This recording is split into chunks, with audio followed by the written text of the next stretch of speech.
ప్రతి ఒక్కరికి పేరు పేరున నా ధన్యవాదాలు తెలియజేసుకున్నాను. కాకినాడ జిల్లా ముమ్మిడివరం నియోజకవర్గం తాళరేవు మండలం నీలపల్లి రామచంద్ర కాలనీ కొత్త ఆలయంలో సత్యమ్మ తల్లి విగ్రహ ప్రతిష్ఠ మహోత్సవం ఘనంగా జరిగింది. ఆలయ కమిటీ ఆధ్వర్యంలో ఉదయం 9:14 విగ్రహ ప్రతిష్ఠ చేశారు.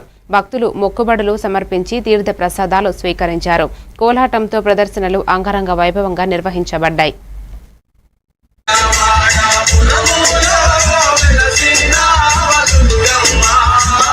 ఈ అన్న సందర్భాన్ని విజయవంతం చేయవాలని కోరుతున్నాం.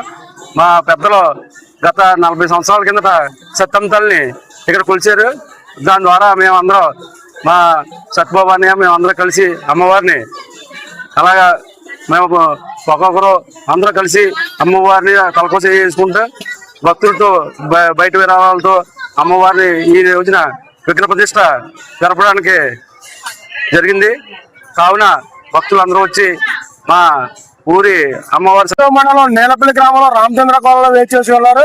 ఈ రోజు దైవజ్ఞులు నిర్ణయించిన మేరకు ఇవాళ 9:14 ప్రతిష్ఠా కార్యక్రమం ఏర్పాటు చేయడం ఉంది. ప్రతిష్ఠా కార్యక్రమంలో నీలపల్లి గ్రామంలోనే కాకుండా నీలపల్లి గ్రామంలో అన్ని వర్గాలు ప్లస్ జార్జీపేట యానం కొంతమంది మా యొక్క ఈ ఆలయ నిర్మాణానికి విరాళాలు ఇచ్చి సహకరించి ఉన్నారు.